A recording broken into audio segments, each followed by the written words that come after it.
नमस्कार, मैं हूं Priyanka Mishram. Hello Madhya Pradesh web news में आपका स्वागत है। बढ़ते हैं खबरों की ओर। खबर महाराष्ट्र के भंडारा जिले से। महाराष्ट्र के मुख्यमंत्री उद्धव ठाकरे ने पीड़ित परिवारों से की मुलाकात।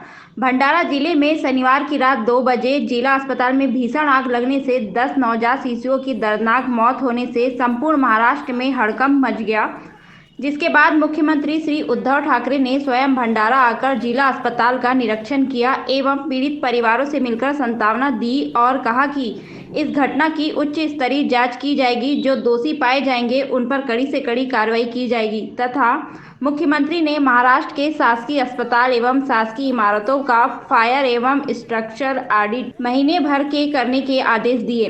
हेलो मध्य प्रदेश के लिए जिला ब्यूरो दिलीप देशमुख की रिपोर्ट। दुर्घटना घडली त्याच्याबद्दल कोणतेही शब्द माझ्याकडे नाही आहेत आणि कोणाकडे ते असतील असंही मला वाटत नाही, कारण ही अत्यंत भीषण आणि हृदय पिळवटून टाकणारीच दुर्घटना घडलेली आहे। आपल्यासमोर येण्याच्या आधी मी जिथेही दुर्घटना घडली तिथली पाहणी केली। त्याच्या आधी ज्या कुटुंबियांची बाळं याच्यात दगावली त्या 2-3 कुटुंबियांना भेटी दिल्या, त्यांचं सांत्वन करण्याचा मी प्रयत्न केला, कारण शेवटी जीव गेलेत, ते परत येणे शक्य नाही आहे। माझ्यासोबत अध्यक्ष महोदय आहेत, माझे सहकारी मंत्री महोदय आहेत, इतरही सगळे शासकीय प्रशासकीय अधिकारी आहेत। आपण जे म्हणालात ते बरोबर आहे की असं आधी का नाही होत। आता ह्याच्यामध्ये नेमकं हेच आपल्याला पाहिजे की घडलं कशामुळे, की आधी त्या विशिष्ट उपकरणाबद्दल म्हणा किंवा इतर कोणत्याही व्यवस्थेबद्दल म्हणा काही मागण्या केल्या गेल्या होत्या का, तक्रारी आल्या होत्या का। कारण एक गोष्ट मी आपल्याला नम्रपणाने सांगू इच्छितो की साधारणतः गेले वर्षभर संपूर्ण आपली आरोग्य व्यवस्था असेल, प्रशासन यंत्रणा असेल, ही आरोग्यविषयक जी काही एक परिस्थिती निर्माण झालेली आहे कोरोनाची, त्याच्यामध्ये आजसुद्धा नाही म्हटलं तरी तणावाखाली आहेच। आणि त्याच्यात अशी ही सगळी जी काय आपण कामं करत असतो त्याच्यात कुठे दुर्लक्ष झालं आहे का हे सुद्धा आपल्या त्या सगळ्या रिपोर्टमध्ये आपल्याकडे येईल। तूर्त हा जो काही एक अपघात घडला आहे तो अपघात अचानक घडलेला आहे की एखाद्या विशिष्ट यंत्रणेबद्दल, मग ते वायरिंग असेल, उपकरणाबद्दल म्हणा की वारंवार काही त्याची तक्रार येत असताना सुद्धा अनास्था आहे का हे सुद्धा आपल्याला कळेल।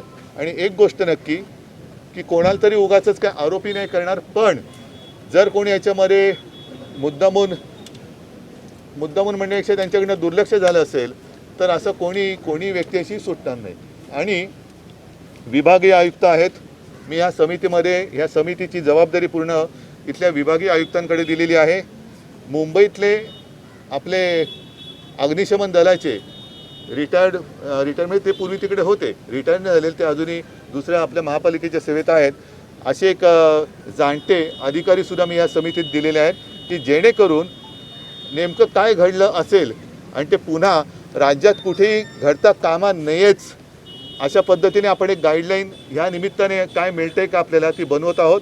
आपल्याला ही कल्पना आहे की कालच मी संपूर्ण राज्यातल्या सरकारी हॉस्पिटलचं फायर आणि सेफ्टी ऑडिट जर का केलं गेलेलं नसेल तर केलं गेलेलं असलं तरीसुद्धा पुन्हा करण्याचे आदेश दिलेले आहेत। मला त्याची सुद्धा माहिती मी घेतलेली आहे आणि म्हणूनच मी सांगितलेलं आहे की ह्या दुर्घटनेच्या नंतर ही दुर्घटना घडली त्याच्याबद्दल माझ्याकडे शब्द नाही आहेत, मी पुन्हा सांगेन, पण पूर्ण राज्यातल्या हॉस्पिटल्सची सेफ्टी आणि फायर ऑडिट करण्याचे आदेश मी दिलेले आहेत।